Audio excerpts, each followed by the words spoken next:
کچھ دن پہلے شباز صاحب کلاس کے بچہ نہ پڑھ رہا تھا اور اسی کا ایک شعر ہے، اور جس دن وہ پڑھ رہا تھا تو میں نے سوچ لیا تھا، مجھے کہا کہ صاحب نے بولنا ہے تو میں نے اسی پہ بولنا ہے۔ آپ کو پتا ہوگا کہ جب کسی کو بخار ہوتا ہے آپ ڈاکٹر کے پاس جاتے ہیں تو ڈاکٹر آپ کا بخار سے کرنے کے لیے کیا استعمال کرتا ہے؟ بھروسہ بولے، ہاں، تو وہ تھرمامیٹر آپ کے منہ میں یا بغل میں لگا کے بعد میں بتاتا ہے آپ کو 104 105 بخار۔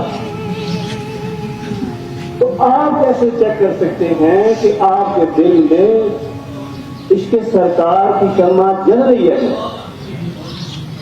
کیا اصول ہے اس کو چیک کرنے کا؟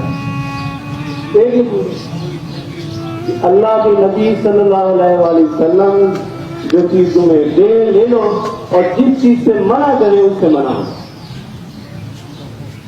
اب جس چیز سے منع کرنے کے بارے میں وہ مجھ سے پہلے جتنے بھی کر رہے تھے وہ منع کرنے کے بارے میں جھوٹ چگلی اس طرح کی باتیں کر چکے ہیں، اور آج میں صرف جو اللہ کے نبی دے اسے لے لو اسی پہ بات کریں گے۔ تو بس یہ طلبہ آپ کے لیے کیا چیز ہے؟ تو اللہ کے نبی صلی اللہ علیہ وسلم نے فرمایا طلب العلم فریضۃ علی کل مسلم، علم حاصل کرنا ہر مسلمان کے فرض ہے۔ جس طرح نماز فرض ہے آپ نماز نہیں چھوڑ سکتے، 5 وقت میں نماز فرض ہے، 5 وقت آپ پڑھتے ہیں، چھوڑ نہیں سکتے، چھوڑ دیں تو قضا کر کے پڑھتے ہیں۔ تو علم کا حصول بھی ایک عبادت ہے۔ جب تک آپ علم کے حصول کو عبادت نہیں سمجھیں گے تب تک آپ اپنی منزل پہ نہیں پہنچ سکتے۔ آپ نے دیکھا ہوگا کہ ہمارے اسکول کے جو بچے ہیں وہ بورڈ ٹاپ نہیں کرتے، ایون کہ گجرانوالہ میں جو ڈپٹی کمشنر ہے اس نے کہا ہے کہ جو سرکاری اسکول کا بچہ ٹاپ کرے گا بورڈ میں اس کو 1 کروڑ روپے انعام دیا جائے گا۔ 1 کروڑ 1 کروڑ روپے آپ کو دیا جائے نا، آپ کو دینا نہیں جائے گا۔ تو ہمارا جو اسکول ہے اس کے بچے بورڈ میں کیوں ٹاپ نہیں کر سکتے؟ کیا وجہ ہے؟ وجہ کیا ہے کہ جو دوسرے اسکولوں کے جو پرائیویٹ اسکولوں کے بچے ہیں وہ ٹاپ کرتے ہیں، اور جو گورنمنٹ ہائی اسکول قلعہ سیکھتا ہے اس کے بچے بورڈ میں ٹاپ کیوں نہیں کرتے؟ تو سمپل یہ بھی اللہ کے نبی نے رول بتا دیا ہے کہ انسان کو اتنا ہی ملتا ہے جس کی وہ کوشش کرتا ہے۔ جب تک آپ علم کے حصول کو عبادت نہیں سمجھیں گے آپ کبھی بھی بورڈ میں کہیں سے بھی کامیابی نہیں حاصل کریں گے۔ وہ 5 وقت کی نماز ہے، یہ آپ کے 8 سبجیکٹ ہیں۔ وہاں اگر صبح کی 4 گھنٹے ہیں تو یہاں کی آپ کو جو 8 سبجیکٹ ہیں اس کی ادائیگی ہے۔ کیا سوچے آپ اس کی ادائیگی صحیح کرتے ہیں؟ ہم 1 گھنٹے چھوڑتے ہیں تو دوسرا کہتا ہے آپ کی نماز نہیں ہوئی۔ تو اگر آپ 8 سبجیکٹ میں سے 3 کی تیاری کر رہے ہیں 3 کی نہیں کر رہے تو کیا یہ عبادت ہو رہی ہے؟ تو عزیز طلباء، اگر آپ کامیابی حاصل کرنا چاہتے ہیں تو محنت کرنی پڑے اور اس کو عبادت سمجھنا پڑے گا۔ یہ عبادت ہے۔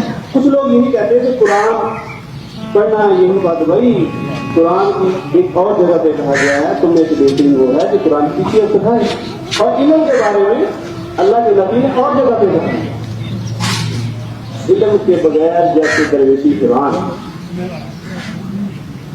انڈیا میں ایک گاؤں تھا اور پورے گاؤں کے اندر جو ایک بڑا گھر تھا زمیندار تھا، وہاں سے ایک استاد پڑھانے آتا۔ پورے گاؤں کے اندر کوئی اسکول نہیں تھا، صرف ایک گھر کے اندر ایک استاد پڑھانے آتا تھا، اور اس وقت کے اندر وہ گھوڑے کی بات۔ تو وہاں سے ایک بچہ تھا جس کی خواہش کر رہا تھی کہ میں نے پڑھنا۔ اس نے جاتے استاد سے کہا استاد صاحب آپ مجھے پڑھا دیا کریں۔ اس نے کہا میرے پاس ٹائم نہیں ہوتا۔ تو میں کہا چلیں ٹھیک ہے، آپ ان کے گھر سے شہر تک میں آپ کے ساتھ پیدل چلا کروں گا، آپ گھوڑے پہ ہوں گے میں پیدل چلوں گا۔ اور اس بچے نے 10 سال ایسے ہی، جب وہ شہر پہ آتے گھوڑے پہ سوار ہوتے وہ بچہ پیدل چلتا، ان کے گھر تک وہ پڑھا کے باہر نکلتے بچہ پھر 7 ان کے گھر 10 سال، اور اور اس بچے نے 10 سال محنت کی اور آج ان کو امام غزالی کے نام سے یاد کیا جاتا ہے. یہ محنت ہے. انڈیا نے ایک لڑکا ہے, اب تو آدمی وہ 2 ارب روپے سیلری لے رہا ہے. 2 ارب روپے. وجہ محنت. آپ جتنی محنت کریں گے اتنا ہی آپ کو ریوارڈ ملے گا. اگر آپ کافی مارک لینا چاہتے ہیں تو یہاں پر یہ کہتے ہیں 490 نمبر لیں گے, 400 اتنے لیں گے, بس جتنی آپ نے محنت کی اتنے نمبر آپ کے آنے ہیں. پھر دوسرے اسکولوں کے بچے کیوں بورڈ میں ٹاپ کرتے ہیں؟ وجہ یہ ہوتا ہے ہم میں ایک لگن ہوتی ہے, ایک شوق ہوتا ہے کہ ہم نے اس چیز کو حاصل کرنا ہے. تو اگر آپ نے اس چیز کو حاصل کرنا ہے تو آپ کو ثابت کرنا پڑے گا کہ آپ واقعی علم کے حصول کے لیے بالکل سچے دل سے کوشش کر رہے ہیں. اور اگر آپ ایسا کریں گے تو پھر آپ سمجھیے گا کہ واقعی آپ نے اپنے دل کے اندر اس کے سرکار کی شمع جلانی چاہیے. تو پھر وہ جو شعر ہے وہ صادق ہوگا, اس کے سرکار کی شمع جلا لو دل میں, بعد مرنے کے بھی لہر میں اجالا ہوگا. تو آپ محنت کریں گے؟ مجھے نہیں لگ رہا, آپ کی آواز سے ہی ایسے لگ رہا کہ آپ محنت نہیں کریں گے. کریں گے محنت؟